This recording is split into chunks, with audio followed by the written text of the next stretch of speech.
Okay guys, hari ni kita nak buat video berkaitan dengan Proton Saga MC3. Jom. Kali ni kita nak buat video lagi. Sekarang 2025 Saga baru. Kaya dia dah lain dah.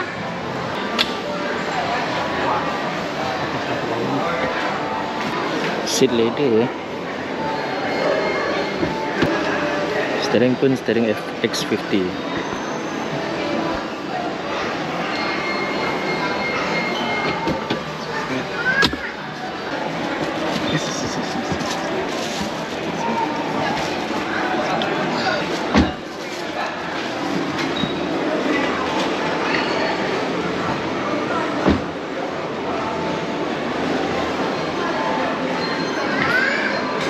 Ni feel dalam kereta Proton Saga baru guys, MC3.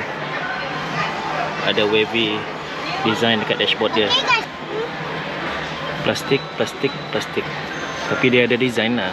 Ni bahagian aircon dia, semua guna physical button. Nice lah. Nampak lebih premium. Ni ada cermin. Sini pun ada cermin. Okay lah, sitting position dia okay. Screen dia besar tau. Screen dia bersambung, tapi sebenarnya dia separate. Cuma di display dia bersambung. Ada power socket, cup holder.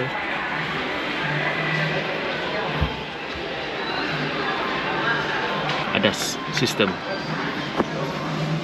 Mantap lah guys, dalam Saga baru ni. Nampak eksklusif.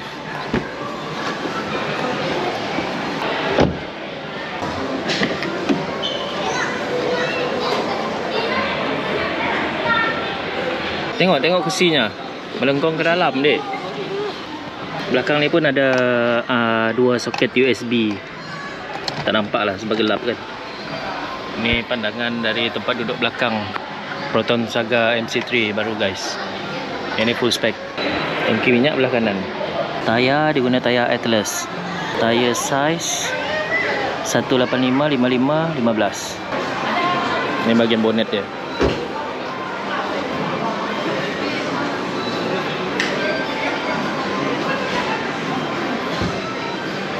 Enjin IGT, enjin baru.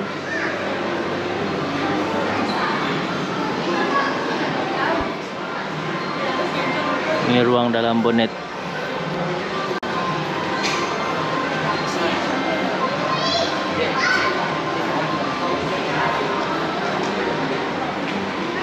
Ada tayar spare tapi bukan full size lah.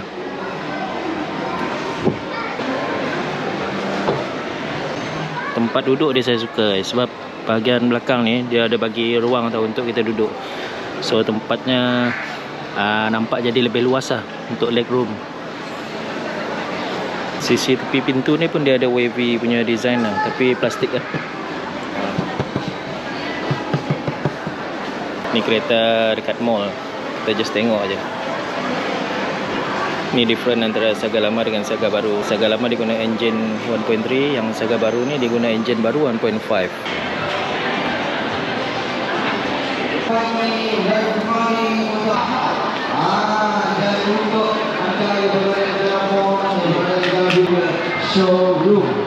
Standard punya bahagian belakang dia lampu tak bersambung Dalam guna fabric seat. Harganya 40 to 50k. Tak guys. Yang ni versi eksekutif tau, bukan standard. Maaf. Versi eksekutif pun ada dia punya button control ni. Depan still guna LED guys. Dek, sini.